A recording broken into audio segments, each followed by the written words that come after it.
High বন্ধুরা, কেমন আছো? আশা করি ভালো আছো। আমিও ভালো আছি। একটা কোইন্সিডেন্স ঘটেছে আমার সঙ্গে, সেটাই শেয়ার করার জন্য ভিডিওটা করা। আমি কয়েকদিন ধরে কিছু বিষয় নিয়ে পড়াশোনা করছিলাম, তো সেখানে পড়তে গিয়ে একটা কোইন্সিডেন্স ঘটেছে, তাই সেটাই শেয়ার করছি আর কি। আমি পড়ছিলাম বুদ্ধদেব গুহের লেখা একটা বই। সেই উপন্যাসটির নাম হচ্ছে বাবলি। আর অন্যদিকে পড়ছিলাম গান্ধী উত্তর ভারতবর্ষ, যেটা একটা অনুবাদ বই, ইন্ডিয়া আফটার গান্ধী, যে মূল বইটার নাম। তো এই বইটি লেখা রামচন্দ্র গুহর। দুজনেরই সারনেম গুহ। এটা ভিডিও করতে গিয়ে মনে পড়লো। যাই হোক, কাকতালীয় ঘটনাটা এখানে নয়, অন্য জায়গায় ঘটেছে। সেটা হচ্ছে, যে উপন্যাসটার কথা বলছি বাবলি, সেই উপন্যাসের মূল চরিত্র কিন্তু বাবলি। বাবলি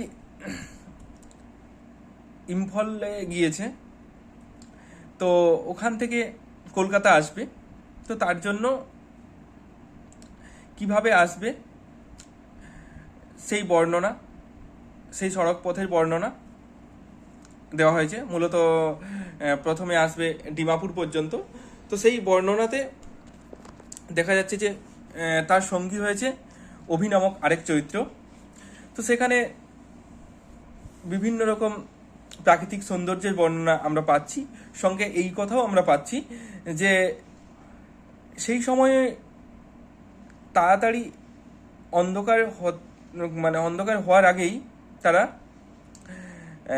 সেফ প্লেসে যেতে চাইছে এবং জঙ্গলটাকে পেরিয়ে যেতে চাইছে। তার কারণ হচ্ছে নাগাল্যান্ডে জুড়ে বিভিন্ন সমস্যা চলছে আর কি। উপজাতিরা বিভিন্ন দাবি দাওয়া নিয়ে আন্দোলন ইত্যাদি করে চলেছে। তো নাগাল্যান্ড নিয়ে বেশ কিছু রাজনৈতিক সামাজিক সমস্যা চলছে। তো এই উপন্যাসে আমরা এই জায়গাটা পেয়েছি। আমি আরেকটা বই পড়ছিলাম প্যারালালি, সেটা হচ্ছে রামচন্দ্র গুহের লেখা গান্ধী উত্তর ভারতবর্ষ। সেখানেও কিন্তু সেই বইটা অবশ্যই যথেষ্ট বড় এবং মোটা বই। তো সেই বইতে আমি এখন যে জায়গাটায় আছি, দেখুন কীরকম কাকতালীয় ঘটনা, যে সেইখানে যে বর্ণনাগুলো দেওয়া হচ্ছে, উত্তর পূর্ব ভারতবর্ষের বিভিন্ন সমস্যা নিয়ে সেখানে আলোচনা করা হচ্ছে। এখন যে জায়গাটায় আমি বইয়ে রয়েছি, বড় বই একদিনে তো পড়া সম্ভব নয়, তো এখন আমি যে জায়গায় রয়েছি সেখানে উত্তর পূর্ব ভারতের বিভিন্ন রকম সমস্যা নিয়ে কথা হচ্ছে।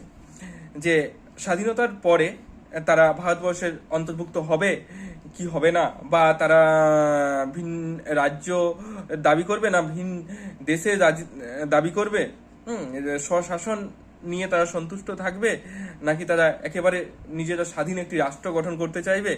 এই নিয়ে বিভিন্ন রকম রাজনৈতিক সামাজিক সমস্যা দেখা দিচ্ছে।